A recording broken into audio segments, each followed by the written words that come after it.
Pop stuff over here.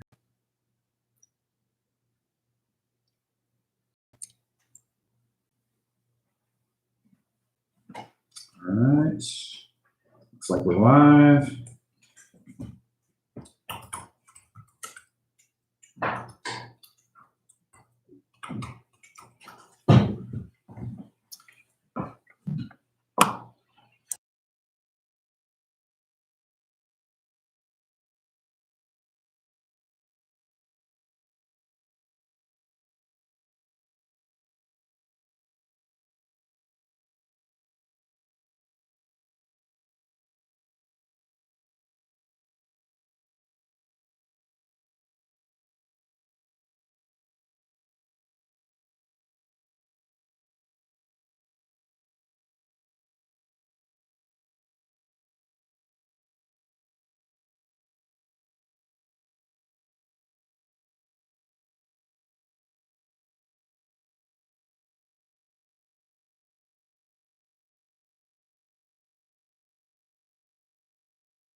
Okay, we're on.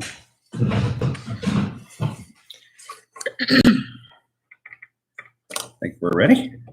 All right, you guys. Hey, welcome to our first live stream. Thanks for being a part today. I'm Dirt Farmer Jay, and this is Dirt Farmer Maggie. Right on. So, and behind the scenes, right across from us here is our friend Rob Lambert.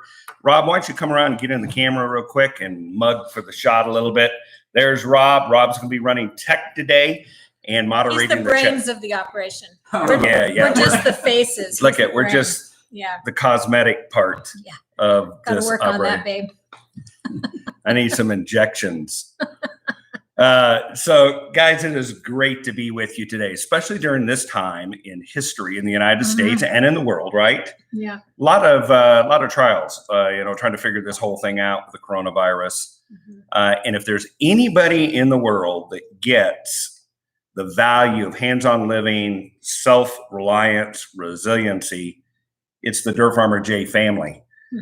You guys value those kind of aptitudes and approaches in life of figuring out how to do things, not so you can be the best consumer and be selfish, but so that you can provide well for yourself, those that you love around you, as well as in your community, your workplace, and all sorts of things. So we love that approach. It's going to be great to chat with you, to hear what's on your mind, and to see how you guys have all been doing. Maggie, it's kind of here. The weather's changing. Boy, it gets active around here, doesn't it, this time of year? You can see some of our irises behind us. Oh, there you go. The counter. This is this time of year in the Mountain West. This is when they bloom. Yeah. Yep, all over the place. And iris are kind of like, some people call them one-trick pony, because they do bloom, but boy, do they give you an incredible splash of color. And they smell really nice. Oh, my word. So, yeah, we have a lot of them. A lot of them, those of you who followed us for a while know that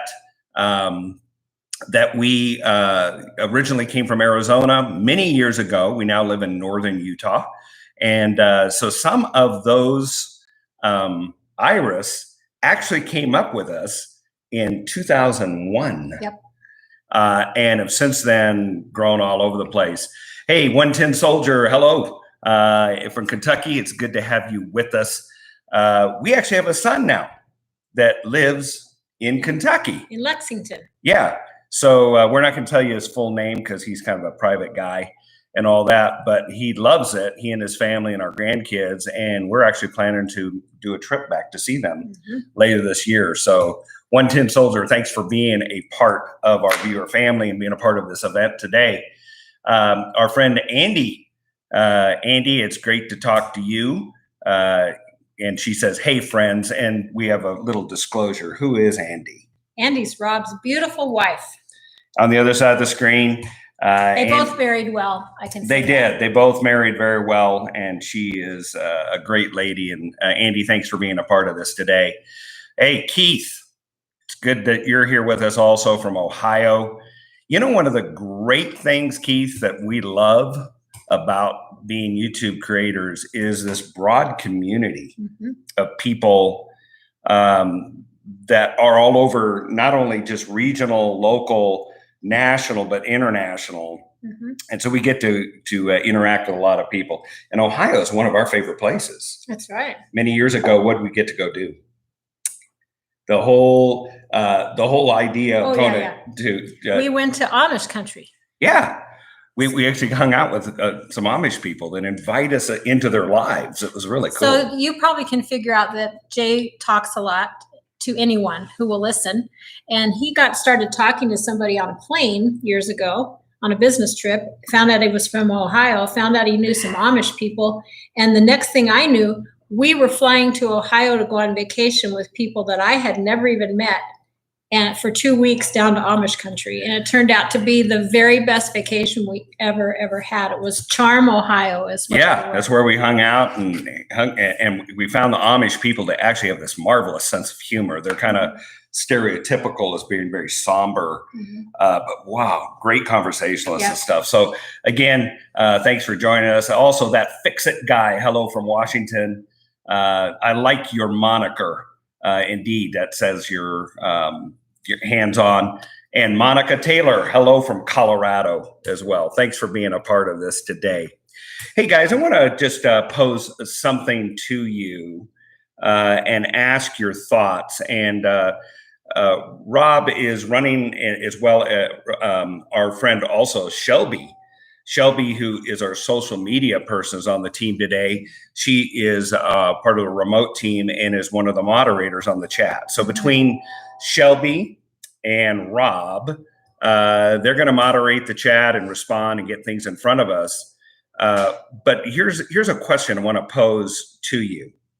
Maggie and I have found during this time that you've had to learn some lessons. We've had to learn some lessons. We've also seen people in society, some learn some good lessons, some really struggle. It's interesting just seeing how people interact or react during times of trial or, just tribulation, if you want to call it that. You see the good, the bad, and the ugly in people. We're going to choose to really focus on the good of some really good things that people are doing. Here's the question I have for you that I hope you'll interact back through the chat, because we're interested in hearing what you have to say. What are some of the lessons that you have learned during this time that you hope to make use of for the rest of your life? What are some durable things you took away from this, whether they're practices, beliefs, philosophy, the way you approach things, maybe context that's been given? We found there's things we're very grateful for that perhaps we took for granted before. Yeah. Hugging people. Yeah. I am a hugger. Rob's laughing because he gets hugged every time I see him, except now with coronavirus, I'm It's a virtual resisting hugging. the temptation to hug everyone, but that I will never take that for granted again. Right. Being able to just walk up to someone I really care about and give them a big hug and tell them how much they mean to me. Yeah, it's been hard for me. Huggers are having a hard time right now. Right on. Another thing I know, Maggie has mentioned to me that she has learned, she said, I've learned to become more immediate in expressing my sentiments, right? If something's on my mind about that you want to tell somebody you care for them or you value them, or just some kind of attribute you really enjoy about them, she says, you got to say things when you have opportunity. When the best time to express them is then, not, hey, I'll sometimes send them a note or something like that. So that's cool. All right. So that'll be one of the themes of the time we have together here, is what are some cool things you've learned during this time that you hope to make use of the rest of your lives? Let's hear from you on that. Okay. Now, it is firing up around here. And this is one of the busiest times at what we affectionately call the farm. We live on a 5-acre hobby farm. It's really active about 2.5 acres. The back 2.5 acres of our area are just left naturally. Taking care of 2.5 acres Of landscape, a food plot, shop, tractor barn, all those sort of things is, I won't call it a full-time endeavor, but it's in the summer, it's pretty full-time. Yeah. We'll run pretty late working on stuff and all that. And so that we love to work in the shop. You've seen that on our channel. Maggie loves doing heritage cooking and Maggie's kitchen segments that we do. There's lots of product reviews. There's things related to the truck that we do in the truck life segment. So there's a lot happening that really fires up. So it's really cool to kind of preface that season here with all of you, our viewer family. So again, thank you for being a part of our viewer family. It's personally gratifying to us and important to us to have this kind of interaction with you.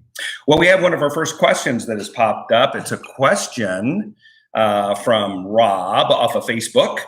It says, have you ever painted rocks with glow-in-the-dark paint for the yard? Well, the answer is no, not personally. I have not. However, I have read up on the subject a little bit and have some experience with this sort of thing. These types of paints are really cool. They absorb sunlight, energy, give it back after it goes dark. But here's the issue. These kinds of paints are very short-lived in full sunlight, being baked out in the sun.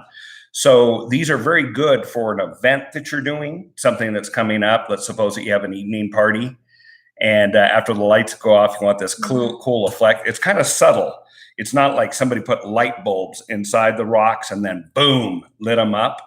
It's kind of a subtle thing that is kind of whimsical. People might be, you're enjoying an evening, sitting out porch, enjoying a favorite beverage and perhaps a burrito or whatever it is you like, crab salad or whatever it might be. And you look over and you go, are those glowing? It's kind of this cool, subtle effect.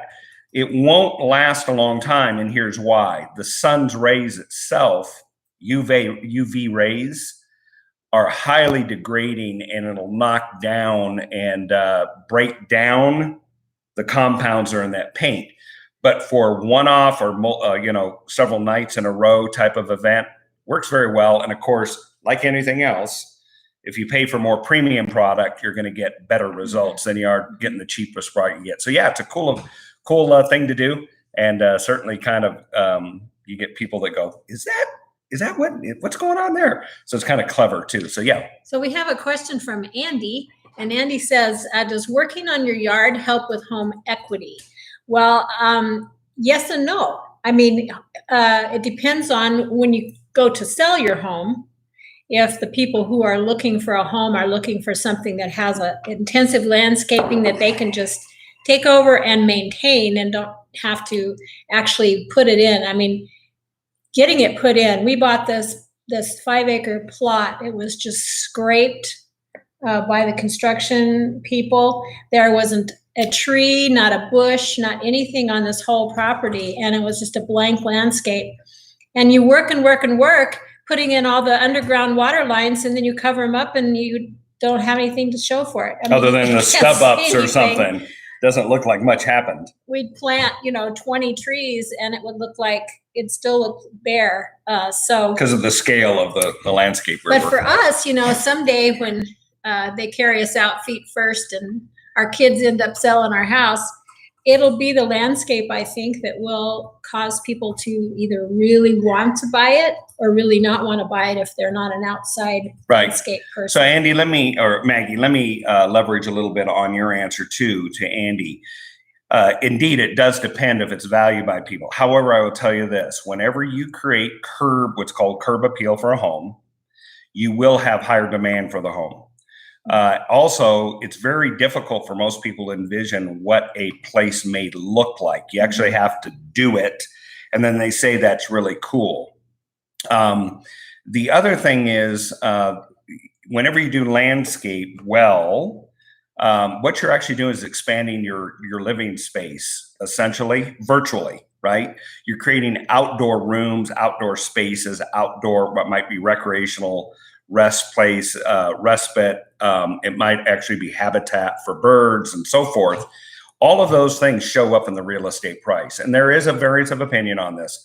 But my personal opinion is, and we've done this through gardening many years, that every dollar you put in landscaping, you get about $2 back at the final payment out. So it's a good, and there's a twofold value. One, when it comes time to sell it, but also while you're living in it. It's a very tangible thing to create a great place and enjoy it ongoing. The fulfillment of completing it and then the ongoing enjoyment in the environment you've created. Hope that helps. Hey, a couple other things real quick. Keith, thanks for weighing in here. Keith has an interesting commentary. Keith, it sounds like you have an opinion on a few things. He says, I've learned a lot of people, going back to the question about things that we've learned during this time, I've learned a lot of people on this earth still don't get it. Well, you can mean there's all sorts of things you can apply that. It is interesting seeing how different people behave or respond. Some people respond in anger or like, why is this happening to us? Or it's being done to us and there's failure on all sorts of people's parts and all that sort of thing. We tend to focus on what we have direct control over, what's in our area of influence, what we can do. And that's the gist of this channel. And Keith, it sounds like you're kind of like that same gist. And you're right. There is never a dull moment on the farm around there. One of Jay's things that he says all the time around here is, I can't wait to hear what this is. I say all the time. He says, you just don't realize how hard it is to have this much creativity in your head all the time. And I said, yeah, I do realize how hard it is to live She with gets someone to benefit. who has that from much all that. creativity. Okay, Genius. it's hard. Just It a is. couple days ago, I happened to walk by the TV room, and there was something laying on the floor, and he was in there, and I popped my head back in, and I said, "Oh, it's just a pen. It's just There's a pen ink laying on the floor in the middle of the floor. And he said, "Oh, thank goodness there's not a bunch of them, because I just can't handle a pandemic right now." And I'm like, goes that creativity again. It just, comes vomiting right out of his mouth all the time. Vomiting's good. Yeah.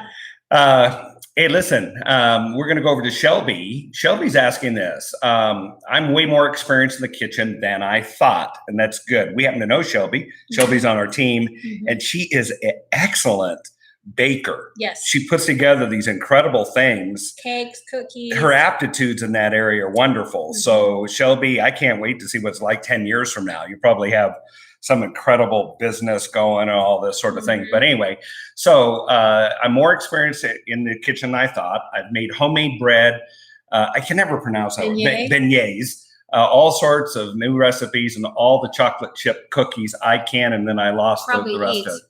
Or give away. She's making all she can. Oh, she's making all she can. I see. So, so during this time, you're actually sharpening your skills, culinary. Is that what you're? And I believe that's what the gist is. Yep. So good for you. You are redeeming the time.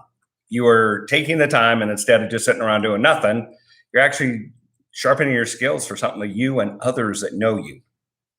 Yep. Rob across there. Yeah. Will enjoy the benefits of That's right. ongoing. So you keep going, girl. Yep. Our friend Larry said during this quarantine, I discovered cooking on a griddle versus a grill. Interesting. So griddle, I assume you mean in on the stovetop, inside, versus outside on the grill. Other than ribs, I'll never go back to a grill. It's amazing what all can be cooked on a griddle. Way to go. Larry, send us a couple more follow-up comments on that, will you? Tell us what some of your favorite things to do on the griddle. And Maggie and I have started cooking using some cast iron heavy skillets. Because with a grid on. So you can get the grill marks. Yeah. And then we do have a flat bottom one too. But here's one thing we really like about using cast iron in the griddle type of thing is you can transfer it into the hot stove and continue to bake it or brown something or get a crisp on it, whatever, or warm it, because you don't have to change dishes. It's transferable from stovetop to oven and back out. And we have one of those weights that you can put on it, and you can really cook chicken breasts in about 20 minutes because we do a lot more chicken thighs than breasts. Yeah. It's really cool. Thanks, Larry. Very cool. Clarification up there about it. Oh, he says, it's an outside griddle, Blackstone. Huh. Breakfast. Larry, I'm going to have to look that up and see what we're talking about. Thanks for sharing that. So it is outside. I know you guys are RVers too, that you like to travel. So this would probably be more like a compact thing that allow you to be a little bit mobile with it. We'd definitely have to check that out. Yep. Anybody else have any experience with that also and have anything you want to weigh in that? Thanks, Larry, for that. There's a follow-on question to Andy's question, more on landscaping. Kyle said, we laid sod last year and it seemed like it took hold, but after winter, we discovered there were some pretty bad dead spots. Any tips to bring it back to life? Well, yes, there's, when you're outside working in the yardscape, there are a lot of variables, but the first place always to look for sod, there's two. One is water. Whether we like it or not, sod and turf and lawns are very water thirsty. And a lot of lawn problems are where it's not watering correctly. Okay. And you may think it is, but you actually need to put some cups out there. Just get some regular plastic cups, put a couple rocks in them to stop them from blowing over, little pebbles or something to make them bottom heavy. And then run a cycle and see if those cups actually get some significant water in them. Should get 1 to 2 inches, right? Yeah, depends on how long you're running. But yes, you want about that much in the bottom above the rocks and all that. just to see that you're soaking them in, okay? That's the first thing. The second thing is it is possible that you've got worms under it, sod worms, or some kind of grub worm. That is what they'll do is they love the roots. They'll eat the roots. So they're shearing off the roots, which stresses the plants. The plants then start to die out. So the best thing you can do on this is, number one, water it. If you want to just do sod worms, there are treatments that are available from your home improvement store, the big box stores, or your local gardening supply. You sprinkle it on the top. It's granule form, and then you water it in, and it goes down and it eliminates those worms and allows the roots to regenerate. So give those couple things a shot. There's one thing you can do to see if it's worms, and that is go out and just grab a hold of some of the grass, and if it just comes right out of the ground and there's no roots on it, then you know you've got worms under there. Because they ate the anchorage to it, so it'll lift, as Maggie just said. Yeah. Then you can know what you're going to treat, Hey, Kyle, there's one other thing to think about also. Sometimes if you're in new areas, new construction, there's an amazing amount of construction debris that gets left under the surface of the soil. Yeah. I'd like to think that all contractors and subdivision builders really would take their time on this, but remember, time is money. And so a lot of times they're just blading things off or smoothing or contouring it, right? And there can be chunks of concrete. In one case, I know a gardener that kept having a dead spot they couldn't get, and they said, what is going on? It didn't seem to matter what they did. They dug it up, and you know what they found under there? An old car battery. Somebody, that was running a generator or uses something when it ended up getting thrown in, then they covered over. Well, it's leaking acid. It's very toxic. That's bad news. So he had to remediate the soil, dig it out, replace the soil, and then it went away. So try the low key things: water, do the sod test Maggie just said, pull up on it, and then fertilizer, give it some fertilizer, give it a snack, and then see what happens. On the fertilizer bag, there's three numbers. So the first one is nitrogen, and that's what feeds grass or anything that's a grassy type of plant. Correct. So you got your three numbers. Go ahead. So the first number needs to be the highest. Right. So a good product for that is like ammonium sulfate. Yep. 21, right? 2100. Yeah. So NPK, potassium, and phosphorus. Potassium is the second number. Phosphorus is, and then potassium's the last one. Yep. Phosphorus is the middle number. Yeah, I always get them. Yeah. I got it mixed up too. Yep. Potash is the last one. Yep. NPK. So yeah, you need high nitrogen.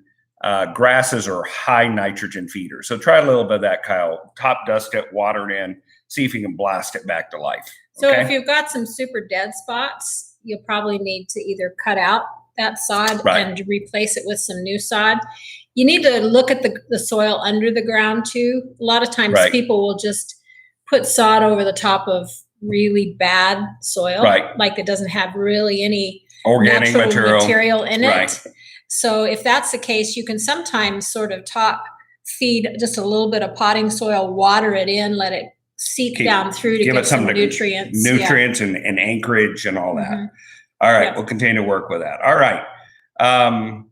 Another question. In a hot, dry climate, something like what here we are in Utah, what are some of the best low maintenance plants? So those of you that do live in more arid areas, the desert Southwest, the Mountain West, there's even actual areas we don't even think about it that are dry inland in Washington State.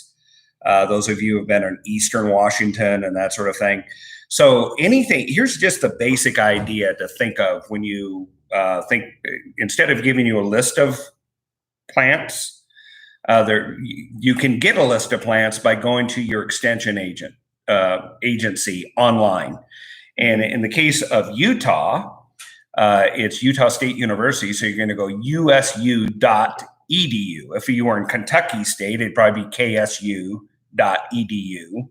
And then /extension, because it's an extension agency. And then once it does that, you've got all sorts of publications. Do a search and say drought resistant plants and then type in your area. And they're going to have a whole list of recommended cultivars, which is the word for cultivated varieties, that are adapted well for your area. But let's go back to Shelby's question. Generally speaking, for arid areas, the smaller the leaf size and the lower, if we're talking about shrubs, the lower the growth habit, the more well adapted it is for arid areas. This has to do with how much moisture is lost. These plants are well adapted, have smaller and sometimes waxier leaves that stop moisture from moving in and evaporating off, so that the plant thrives in this very hot, bake in the sun type of environment. So low crawlers, if you're looking for bigger shrubs, one of our favorites around here that we work with a lot are butterfly bushes, as well as, if you want a bigger one, is cotoneaster. And cotoneaster looks like cotton yaster with one T, like C-O-T-O-N, and then almost Easter, but it's pronounced cotoneaster. And we have 2 of them growing along our driveway that don't have a bit of irrigation on them. And these things are now probably 5.5 foot tall. At least, and they're just green. They're important habitat plant. They come back every year. Yeah, you can keep them pruned back. So that's the general idea. So go to your extension agent and come up with that. Hey, I want to give a shout out to Weedy Garden, right? I hope that's just a moniker, not a practice. Although I think all of us know. We have a weedy garden right now. Yeah, it's constant, isn't it? You don't weed once. No, you weed every day. Matter of fact, I got up early yesterday and went out. We have some rows of onions going in there. Onions are really bad competitors with weeds. They're such shallow rooted plants. And where we are, we get a lot of the pigweed coming up. So I've got a big flush of pigweed. So I was out there with my heron hoe, which, by the way, if you've never seen the heron hoe, Heron, you can look it up online. We have a video about it. Yeah, well, there's a video. Check it out. And we've got 2 different sizes. I was using that yesterday morning. So weedy garden, we get it. And I'm sure that, we've learned, as I'm sure you have, gardening's not a science. I mean, a perfect setting. No. Those beautiful pictures and all the gardening, those are highly stylized. That's not the way it really goes. So our chickens really love it when Jay goes out and weeds, because then they get all the weeds that he's hoed up and they get to eat them. And they love pigweed, which is this nasty plant. I don't know why they love it so much, but they eat that right up. Right on. Well, okay, want to jump subject here. Again, if some of you have learned some lessons during this time of the coronavirus that you think you're going to make use of the rest of your life, why don't you put it in your comments here, and we'll get in front of us, because we'd like to hear what you have to say. There's certainly been some lessons we've learned. Maggie hit earlier about just being more immediate and expressing affection to people, or the thoughts, that how you value them, as well as being able to hug people. Maggie's a hugger. So she just misses that. She said to somebody, when I do get to see you again, it's going to get really weird, because I'm going to hug you inappropriately long. So he's usually the inappropriate one. So it feels weird that I'm going to be inappropriate. I've handed my mantle there you go. to her. So Weedy Gardens, a nickname since I was 7 years old. I tried to dig out 5-gallon bucket of weeds every day. That's a good way to do it. Just keep at it, dig it out. I've been doing the same thing. We have a weed around here called prickly lettuce. And when it's young, it's pretty succulent. The chickens love it. They love young pigweed too. So I get this kind of, I won't say guilty pleasure. It's like this really fulfilling pleasure, pulling the weeds out and then watching them go down the gullets of the chickens. And turn into eggs. And then turn into eggs, which we share with our production crew. Rob and his family get to enjoy those, as well as their friends, that we leave them on their front doorsteps. And that's a really prized gift. So I like your approach. Andy has said one of the things that she has learned during this time is cooking at home more. Right on. Yep. I think this has been a good reset, don't you? It forces you to get back to, our life was so frantic before the pandemic, really. We seemed like we had something every night that we had to do or that we were a part of. And most of it was in the big city that's 25 miles away from us. So we were constantly commuting back and forth. And just to have every day, we're pretty much at home and pitter around outside. And Jay's always got projects in the workshop going on. He's got 20 things going on in there right now. Yeah, we've actually put a production control system in, which we have. Tracking system. I have a tracking system because otherwise carrying around your head, and that helps you to gather materials. But you know, if you're working a similar, it gives project, you an excuse to go to the hardwood store again. Yeah, which we were just there yesterday. Just yesterday. Well, there's nothing like the smell of it. Like, oh, here comes Dirt Farmer Jay again. Yep. Yeah. Yep. Those guys are good friends. Anyway, sorry about that.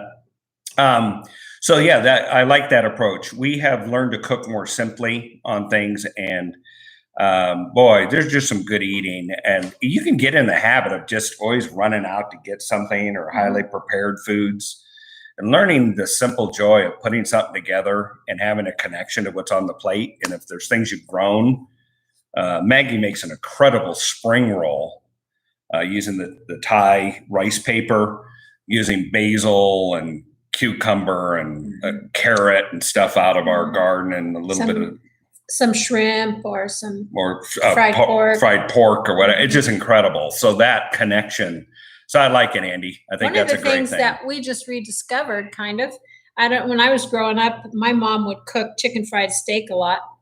And we hadn't made that for years. And Jay came home with some of those, what do they call those, cube steaks? Yeah, the little cube, the perforated cube steak. Like the meat marks on the outside of it. And an inexpensive cut of meat. And it's really, really easy to make. I just dredge it in some milk and then pat it, flour both sides, salt and pepper it, put it in in our cast iron skillet. With just, a little bit of oil. And olive oil. And cook it about 5 to 7 minutes on each side. And oh my word, it's good. It is good. And I love it with ketchup. So anyway, okay. Yeah, anyway. All right. So that's excellent.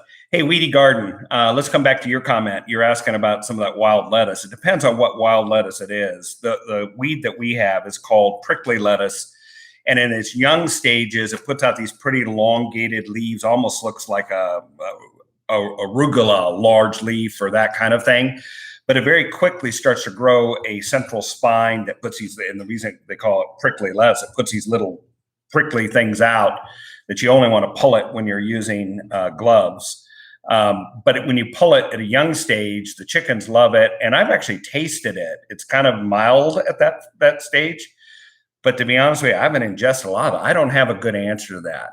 I won't tell you, hey, why don't you try a bowl of it and let us know how it goes? Because I don't want to be responsible for, you're on your own there. But I suspect at its young age, especially because of the way the chickens ingest it, and I mean, they actually compete for it. When you throw it in there, a bucket of it, and they scratch it all and they go for it. So give it a shot.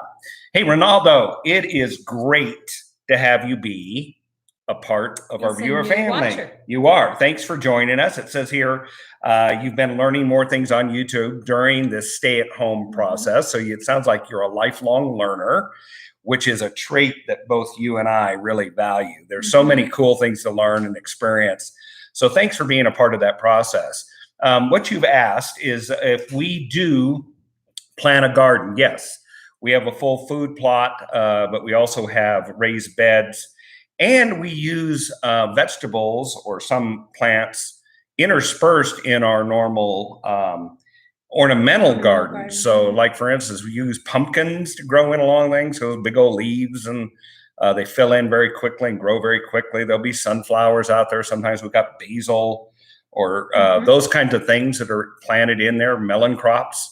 So yes, we do all of that. And you have a question about tomatoes. You said, I have no problem with getting an abundance of sun gold tomatoes or cherry size, but have a problem with bigger tomatoes such as Better Boy, Big Boy, etc. They seem to be few and small in size. I live north of Memphis, Tennessee. Any suggestions? Yeah, a couple things. Number one, let me comment. Love the Southeast. Been to Memphis area. I know it's very humid there, but I love the greenery. So number one, kudos to you living in a cool place in the country. We did a vacation to Sevierville. Yeah. We learned how to Oh, say it, Sevierville. Yeah, so you're in Western Tennessee. We're in Eastern, but we've been in Memphis, and of course we went to Graceland, and all that. So cool area. But here's the thing on tomatoes. The big thing on tomatoes, they're highly sensitive to nitrogen. So we have a tendency when we're growing tomatoes. Here's what I suspect's happening in your situation, and you can respond back and tell me. If you're feeding the tomatoes and you're using something that has a significant amount of nitrogen, going back to Maggie's earlier comment, if the first number is the biggest number in those 3 numbers on your fertilizer, you're essentially growing ornamental tomatoes because it puts all this energy into the leaves and the stems at the expense and discourages growth on fruit. So what you need is to make sure that you're either using something that's got a big number in the middle, or you're using a general purpose like a 10-10-10 or a 16-16-16. But try to get something that's called a bloom buster or something like that, where it's got a higher number in the middle, and that'll stimulate more blooms and then keep and more fruit. The second thing is consistent watering. Don't overwater tomatoes. They're very efficient in pulling water. You water deeply, but less often. Correct. And so give those 2 things, and if you're already doing those things, let us know, and maybe we can think about some other things. The other thing too is tomatoes have to be tended a lot, right? Like every day, because every time a new little sprout of a leaf comes out. If you don't clip that off, it's going to put its energy into growing that new branch and not into your tomatoes. And where you're going to see those is right at the, you got the main stem, you got the main side branches, right at the intersection of the main. You'll see this little thing growing out of the axle of that. And that sucker, I mean, if you're really an avid grower, you can actually cut that thing out when it's maybe 4 inches and transplant it, and it'll start another one. But if, to Maggie's point, if you let all those keep growing, I just use a utility knife, a little razor knife, slice them out, drop them.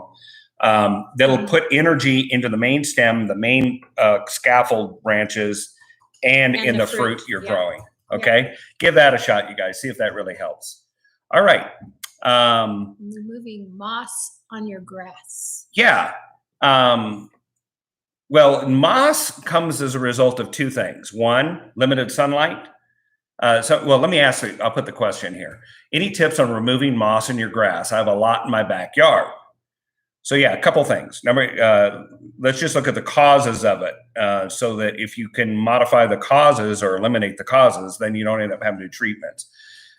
There's 2 things that happen to create moss. 1, significant amount of darkness, where it's in deep shadow, ongoing, limited amount of light. It's very shady. Okay. There's a thing called bright shade, where it's not direct sunlight, but you're getting sunlight reflected off adjacent surfaces, a bright white wall, another building, metal roof, a window that's reflecting light into the area. That all helps. But if you've got it very shady and it's in dark a lot, moss will tend to grow. The second thing is excess moisture. So if it's an area that collects moisture, or you're watering pretty heavily and it's protected where breezes don't move well across it, you're going to have moss problem. If you can modify any of those, get less moisture, get air moving across, or get light to it, you're going to greatly reduce it. Yeah, the moisture for grass, I mean, the important part to get the moisture is the roots. Right, not the blades. Not the top. Right. So if your moisture is just laying on the grass, it's probably, you need to aerate your lawn and get those holes in there. It actually, aerators take a little clump out of the lawn and leave it open so that the water will run into those holes and really feed the roots the water that they need to keep the grass growing. Right. Keith, I hope that helps you. If the rest of it just gets where you can't control it and you're doing those other things, there are some topical treatments you can spray that are fungicides, or there's different copper-based compounds that'll knock the moss down. But let's try attacking the root cause, no pun intended, or maybe one, of why it's going on. and then address that. But if not, then you end up out on the backside having to treat it. So Keith, hope that helps you. Okay, very good. A couple other things I wanted just to mention real quick. Here's something that we would really value. We try to, if you look at our channel, one of the reasons that Maggie and I got into this is the socialization. We very much enjoy interacting with people. We like having a diverse group of friends and just different viewpoints and insights and life experiences. And so that's been valuable to us. And if you look at the content that we put out, it falls in like 5 buckets. Maggie, what are some of the top ones that come to mind for you that we do? Well, we have the gardening side, and you have the woodworking side, and the culinary side. Right, Maggie's kitchen segments, yeah. And then we do a lot of product reviews. Yeah, and the product reviews we put out there, we don't, if you'll find, these are not paid endorsements. These are items, sometimes they're things that we've purchased, sometimes they're things that have been sent to us that we felt really fit into our genre. In other words, they were real things that we would use, an accessory for the truck, something out in the garden, something that's a pruner, those kind of things. Carts. Carts. We have one coming up on Maggie's lawn tractor, which is a semi-commercial John Deere riding lawnmower. I love to mow the grass. That's one of her favorite things, boy. So those are the kind of things we put out there. So if you look at those buckets, but here's my question. That was a long ramp up to the question. You, as our friends, as our viewers, your family, what are the types of things that resonate with you that you find valuable, or you thought it'd be really cool if Dirt Farmer Maggie or Dirt Farmer Jay would take on this topic, or that there was an episode related to it?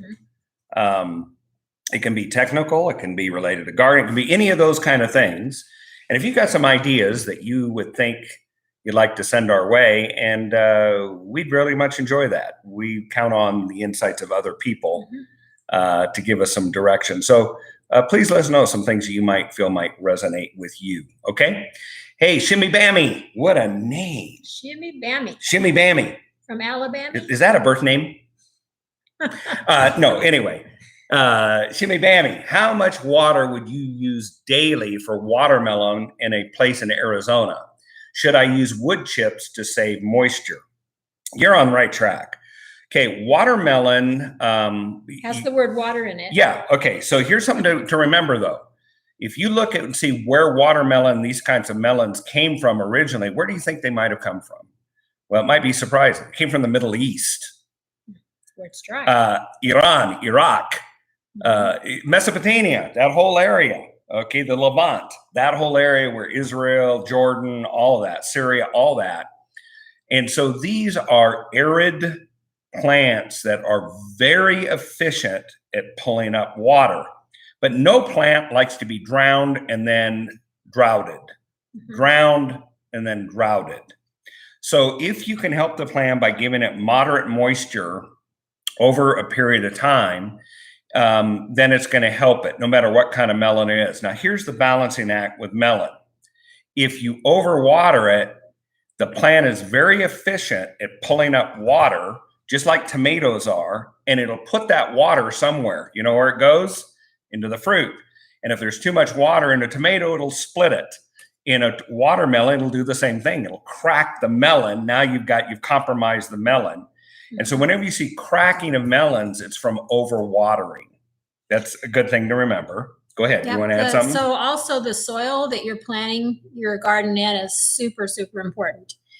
We have a big compost pile out the back. We have a neighbor who has longhorn cattle, and we get all his manure. And it's been rotting out there now for 3 or 4 years.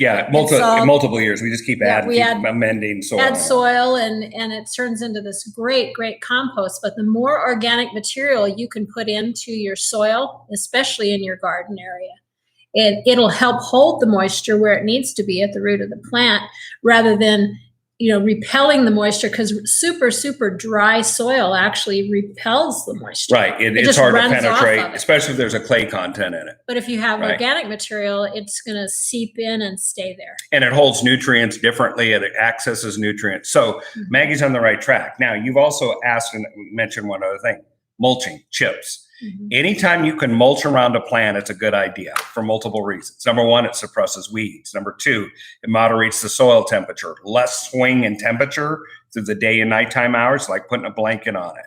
Number three, it keeps the moisture more even, right? The only thing I would make sure is I didn't pack the mulch right up against the stem, because that can invite critters or bugs to chew away at that. So hopefully that helps you there. Shimmy bammy. All right. Let's see. We're going back to Ronaldo. Thanks for the suggestions. He was talking about tomatoes, getting better tomatoes. He says, I've been using Miracle Grow in the soil for the tomatoes. They have another version of it that might be helpful to you. Try this other deal of seeing if you get a higher number, more phosphorus, a little bit more potash, less nitrogen, and see if that helps you on that, okay? With that higher phosphorus content. All right.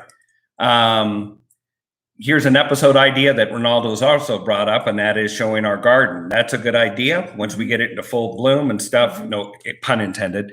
But Pun some of the intended, rows yes. and we just did a episode 2 weeks ago showing our drip irrigation system that's made from PVC pipe and how that really works. It's very inexpensive and modular. So we do furrow rows as well as putting the raised bed. So Ronaldo, that's a great idea. We'll do a walkthrough. We are going to do a walkthrough here, a time lapse that shows grapes, because we have a little vineyard and they're all pruned and just budding out right now. So we're going to show a time lapse of what it looks like from right now to at the end of the season, of just showing the different things in the grape harvest. So that, And then we take our grapes and make raisins out of them. so we do a lot of And raisins. actually, I'll show you something here. This is a preview. This is going to be my next cooking video, which these are cooked raisin cookies. And you actually, it's raisins that we grew the grapes, dehydrated them into raisins. And Solar dried, yeah. you boil down the raisins with sugar and water, and you get this gooey, with cornstarch, you get this gooey thing that goes in the middle between two doughs, and then you just crimp the edges, and it's really yummy. So watch for that video. It'll be coming out pretty soon. Right on, right on. So that's kind of, all right, guys, we're kind of towards the end of our time, but I want to make sure that we hit a couple other things that have come up. So let me see. Hey, thanks for the compliment. We have Shell from California. Love your site, Jay and Maggie. Thank you, guys. Thank you for being a part and jumping on today and participating actively like this. Really great ideas. Number one, I can't get avocados to produce fruit. We'll come to that in a moment. And two, I've been battling moles in my lawn. I've tried hose, poison. Tell me hose. I've tried hose. Put a hose down the hole. Oh, put a hose down the hole. Try to flood them out. Yeah. Gotcha. All right. We'll come to that, but no luck yet. Ideas. Okay. So a couple things. You're in California. Give us a follow-up message here that Rob can get in front of us. Are you in Southern California, Northern California? And are you at higher altitude or lower in the more moderate areas? Avocados are not our wheelhouse because we're in Northern Utah. They don't grow. Avocados don't grow here except as container plants, patio plants, which you'd have to do a lot of moving in and out and all that. I just find it more gratifying to go down and buy some good ones at our grocer. And we actually have... Go ahead. You want to find out how to ripen avocados really fast. We have a video on that. Yeah, search that video on how to ripen them overnight. Yep. But I don't really have a good idea on that. Here's what I do know about avocados. They're very temperature sensitive. They have to have the right amount of daylight and temperature length of day. And even if you're in a zone that it says that particular variety you've got should grow in, all of us have microclimates. Mm-hmm. And we have microclimates for a variety of reasons. It might be there's a deep shady area, there's an area that's wind protected or more exposed than another, there's reflected heat and so forth. So you have to check and see if that plant is getting baked or too chilled, or if it is a container plant, if the root system, a lot of times one of the things that suffers is the root ball gets really warmed up because this container is sitting out in the sun. And notice that normally the way a tree grows is in a big soil mass. So its root temperature keeps more even versus these spikes and falls during the nighttime. So you can look at those. Let's look at the second question. Sorry, I can't be more specific on that. The second thing, battling moles in the lawn. Hose generally will not work. And the reason it won't is that moles build a bunch of series of tunnels and kind of have little dams and rises and falls. So water will only go so far, and then it won't go into the rest of it. And so they'll just keep going into the areas they've dug where they're going to wait until the flood goes away. Yeah. So that doesn't usually work too well. Okay. They're in Northern California, they said. Okay. And you're in Northern California, so it's chillier where you are. So going back to your question about avocado. So check the variety of the avocado and then go to your extension service and online and find out what cultivars for your microclimate work well. And if there's any practices, it generally has to do environmentally why your avocado is not producing well. And then getting rid of the moles and the. All right, now going back to the moles. Moles also, so forget the flooding thing. The second thing, poison. Poison will work. You have to place it in the runways. Here's the danger of poison. It is one of the control methods. If the animal is in an area where once the animal dies of the poison, and it is available to another animal, if you have a dog or a cat or something that digs it up and eats it, then you get secondary poisoning. So that's something to think about. Okay. I think trapping or smoking them is the best thing to do. And you can look up, we work with what's called pocket gophers, different animals, similar habits. And you can look at the link that's in the chat that just appeared here. There is the gopher video that shows you how we approach that. That is using smoke, using gas cartridges. But you can also use what's called a box trap, which what shall I say, capitalizes on the animal's curiosity and desire to make sure there's no direct outside contact, and that leaves us open at the end, which the animal either wants to go investigate or go and push soil to cover, and when it does, the trap takes them out. And at least at that point, you know. So check that out. Victor makes some of these. Maccabees is another brand. So check some of those things out. Guy, it's a war. They're like weeds. You aren't going to do a one-time thing. They're very prolific. They have lots of offspring. And if your neighbors aren't controlling them, they don't care about property lines. They're going to come across. So just be persistent. And they also like to eat your sprinkler system. We've had that happen too. We've had them eat the funny pipe under the ground. And then all of a sudden we turn our sprinkler on in the next spring and we have gushers, geysers. Or no pressure downline. Where's the water going? It's in there, going in their burrows. Yeah. So these are things that can be controlled. Passivity is not the response. So call out to Kara. She says my grandma Elsie made raisin-filled cookies. They were the most delicious, warm with a slice of sharp cheddar cheese. Really? So we'll have to try that. I love cheddar cheese. Rob is shaking his head. He's my taste tester whenever I do a video. And he gets a grand lunch every time. When we do a food, we have a great meal afterwards off camera.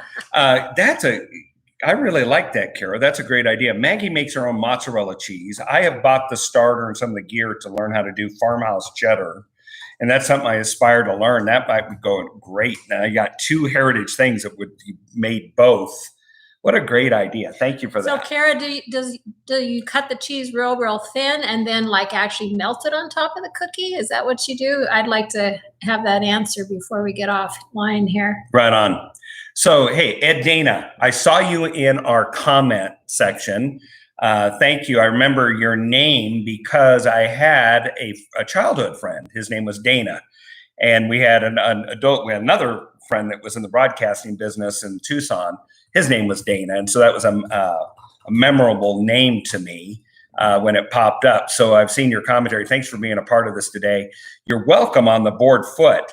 And if I remember correctly, I think you were the one that talked about some of the shortcuts that you developed or that you learned, like a 1x6 is always half a board foot per linear foot, and a 2x6 is 1 board foot, and a 2x4 is 2/3 of a board foot, and all that.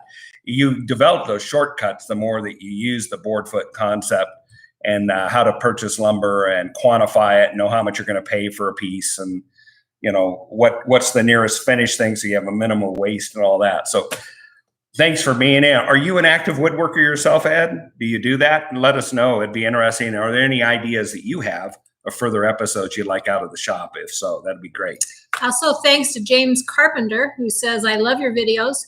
Keep up the great content. Best home educational channel I know. Oh, gosh. Thank you so much, James. Jay is a natural born teacher, and I get educated every frickin' day of my life. So he is always teaching me something. So I'm glad you appreciate his educational side. Somebody needs to around here. Right on. Ronaldo, thanks for taking time as well to be with us, and we do intend to stay well. We hope to interact again with you on the other side. All right, we are getting close to our time together. If there are any other lessons that you think of, send it our way. You can actually send it to my direct email. That is Jay, at dirtfarmerj.com. Or if you want to correspond with Maggie. And you have to say it like that. And you have to say dirtfarmerj.com. That's right. So hear us in your head when you type it. You put J at dirtfarmerj.com. Or you can do Maggie at dirtfarmerj.com. You notice it's not at Dirt Farmer Maggie. That's another topic. Hey, that's just the way it is. Sorry. I am the captain of my ship. You just can't help it that you married an admiral. There you go. That's right. All right. I'm going to let him think he's the captain of the ship. That's right. All right, you guys, we want to be respectful of your time. Thank you for joining us today on this live remote. It's fun to interact with you, see what's on your mind. We'll post again when we're doing another one. We anticipate it'll probably be about 90 days out. And I, again, want to just say to you guys that understanding that the values you have, because you're part of our viewer family of self-reliance, hands-on living, being resilient, I believe serves you particularly well, the ones you love, your community, specifically in this time of being able to think first, is this something I can do? Is this something I can take on? Is this a skill that I can acquire, that I can make use of long-term for me personally, for the ones that I care about, or in my workplace? This is a great approach to life. And if there's anybody that gets it, it's you, our viewer family. So thank you again for being here with us. In about 90 days, we'll have another one of these. We'll get back together. I want to reach out and thank Rob Lambert behind the scenes around the corner right here again. So stick your face in, stick Rob. your face in here again. We've got more people. So there's this is our my friend. son from another mother. There's Rob. Rob's running things behind the scenes here. And when you see our videos, it is his work that does the editing and all of that, takes the video and puts it together. Sometimes I say takes a sow's ear and makes a purse out of it, makes it beautiful. So it's Rob that does that. Also want to thank Shelby. Shelby is behind the scenes, also has been on the chat here with us today. Shelby is our social media person. And those of you who have seen us through Instagram or the Facebook posts, that is due to Shelby's creativity, energy, and the way that she approaches and thinks about things and puts ideas out there. So Shelby, thanks for being a part of the team. Love as well you, as Shelby. May. She's the bomb. She is the bomb. So Dirt Farmer Maggie, I look forward to living life with you today, the things we get to do, get to be involved in. Thanks for being here yourself today. Well, thank you. Right on. I'm glad that, because Where else would I be? I'm in a pandemic. Not a pandemic, a pandemic. Yeah, no pandemics here at all. No. Okay. Okay. All right, you guys, we're going to let you go. Thank you so much for being here today. Until the next time, this is Dirt Farmer. And Dirt Farmer Maggie. No. This is Dirt Farmer Maggie. And this is Dirt Farmer Jay. Hey, goodbye, you all. We really Bye. enjoyed it. We'll see you soon. Okay, Go ahead and hit end. And there we go. here we go.